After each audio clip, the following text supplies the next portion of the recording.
Okay, so the fact that this new moon is in Pisces in tropical astrology, bless me, and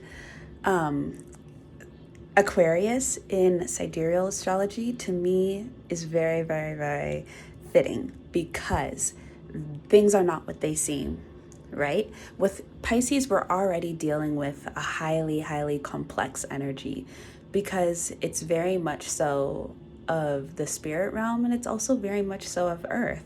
It's the deep, deep, deep water, is the deep, deep, deep unknown, which is just so earthy, in my opinion, even though people like to consider Earth not as spiritual. But to me, Earth is the ultimate spiritual girl.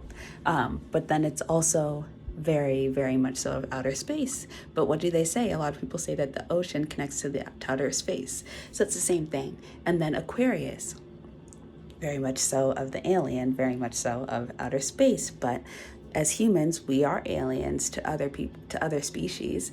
We're aliens to ourselves. We barely know ourselves. We barely understand ourselves. We're aliens to all the other creatures here. We barely understand each other. Probably because we don't always try, at least in this current world. But there's a delusion, not a delusion, an illusion, but also maybe a delusion around what is and what is real and what is true. Because Pisces already has you questioning the truth. And then when Aquarius comes in right next to that, and it's so funny that they're right next to each other, all of the oddballs, because with those two right next to each other, you really have to question what's true. With Aquarius being the reality of what the moon is actually orbiting within, and Pisces being more of like a future complex, but also more of a past complex, which is also very Piscean.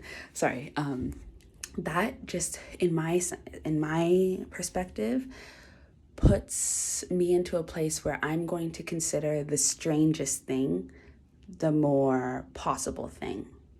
I'm going to consider the weirdest thing the more possible reality. And then I'm going to look at what feels spiritually nourishing, what feels good to my spiritual ego, not the real thing, right? Because, think about it this way. If you're someone who's watches tarot readings, right? You've got an algorithm. At this point, the algorithm knows what to feed you. They know what kind of readings you like. So they're going to send you, especially if you're someone who watches love readings, they'll send you love readings. He's coming, they're coming. This person feels upset that they left you. This person feels confused. This person has regrets. That feeds our spiritual ego, okay? And what I would consider the spiritual ego is not the same as the human ego, and I don't think the ego is bad. The ego protects us, in my opinion. The ego is good, but it feeds the spiritual ego in a way that's actually not healthy for our ego, because it doesn't need a lot. The ego's good on its own, pretty much. Doesn't need to be fed extra. So when those videos come around, that to me is giving the Pisces energy of like, look at this makes you really like your reality. This makes you feel really good spiritually. This makes you feel like you've always been in tune. You're the high priestess. It's something that really confirms and affirms us, but not really, because is that actually a reflection of what you know? Do you actually know that to be true? Versus the Aquarius, where it's like they are literally the alien. They are literally in outer space, literally looking at their surroundings, which can sometimes be bleak, but can be wonderful and awe-striking, and informed by the strange, informed by the unknown, informed by the darkness, informed by the stars, by the light of these orbiting planets, these balls, and floating in outer space. So the thing that seems a little more out there, the thing that doesn't necessarily feed our ego or not feed our ego, but just comes up and just stays in existence, regardless of whether we have the ability to understand it, regardless of whether we have the ability to make sense of it, that seems to be something that is actually more so real. The thing that appeals to your curiosity, but not necessarily to your confirmation desires, that seems to be the thing that is more real this new moon, try to explore the thing that just seems interesting, compelling, strange, weird, but not necessarily gives you like an image that already affirms your reality. Because what Pisces also teaches us is that your reality is never secure, it's never sure, it's never confirmed, it's never true.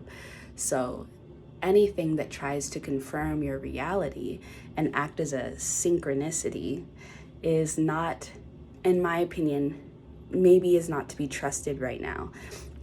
Because maybe Pisces is actually trying to teach us to actually go back and look at what is just permanently strange, what is permanently weird, what is just permanently of the alien.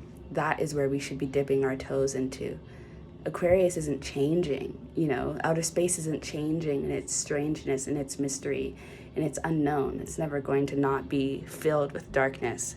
That's a constant that you can rely on, versus Pisces, which is telling us you can rely on me to always show you the portal from life to death, to show you the portal of the subconscious, to show you what it means to be spiritual and in the illusion, and have that be real and non-real and unreal. But at the end of the day,